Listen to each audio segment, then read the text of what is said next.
4 दहाइयां पहले एक दोशीशा को उसका मामू अकरम कराची से लाहौर लाया था।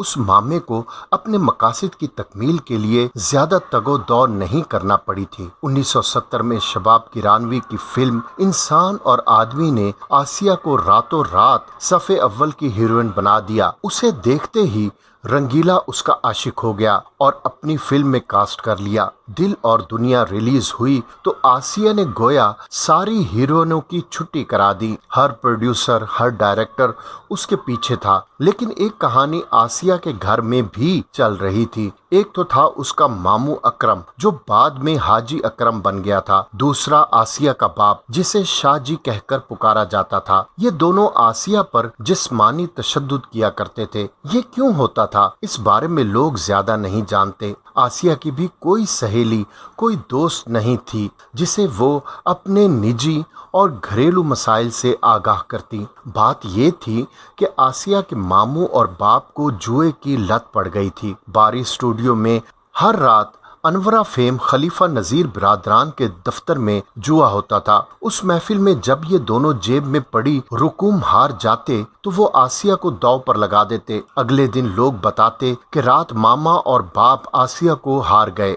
आसिया को हारने का एक मतलब ये भी होता कि वो जीतने वाले की फिल्म में मुफ्त काम करेगी। मौला जट की तारीखी कामयाबी के बाद आसिया थाना समनाबाद के करीब तारिक मॉडल स्कूल के सामने एक किराए की कोठी में रिहाइश पजीर हो गई। ये वो जमाना था जब हर जानिब आसिया के नाम का तूती बज रहा था। उर्दू हो या पंजाबी, उसकी हर फिल्म कामयाब हो रही थी। सुल्तान राही को ये मकबूलियत बाद में मिली थी। फिर एक रात क्या हुआ, एक कैमरामैन था रियाज भट्ट जो हर फिल्मी लड़की को अपनी जागीर तस्वुर करता। हर लड़की से खिराज वसूल करना अपना हक समझता। फिल्मी लड़कियां भी कैमरामैनों को डायरेक्टर और प्रोड्यूसर से ज्यादा अहमियत देती थीं। आसिया एवेन्यू स्टूडियो के एक फ्लोर में शूटिंग कर रही थी। कैमरामैन रियाज भट्ट था। वक्फा हुआ तो वो किसी तरह आसिया को बहला फुसला कर आगा जिए गुल के ऑफिस में ले गया। आगा साहब उस वक्त अपने दफ्तर में नहीं थे। उनकी अदम मौजूदगी में स्टूडियो और दफ्तर की निगरानी उनका बाएतमाद मुलाजिम बोस्तान खान करता था।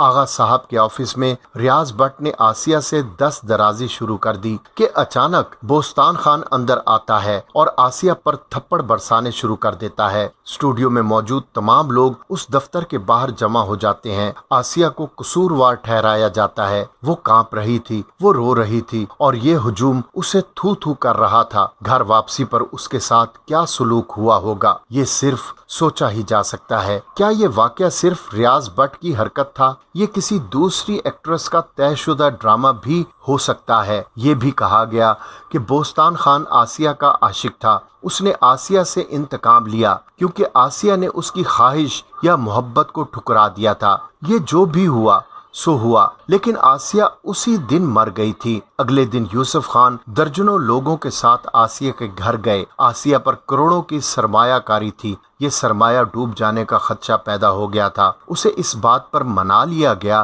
कि वो ज़ेरे तकमील फिल्म में मुकम्मल कराएगी। बैंकॉक का एक बिजनेसमैन फारूक उससे शादी का ख्वाह था। वो अचानक एक दिन उसके हमरा अपना मुल्क ही छोड़ गई और 9 मार्च 2012 को इस दुनिया से रुखसत हो गई।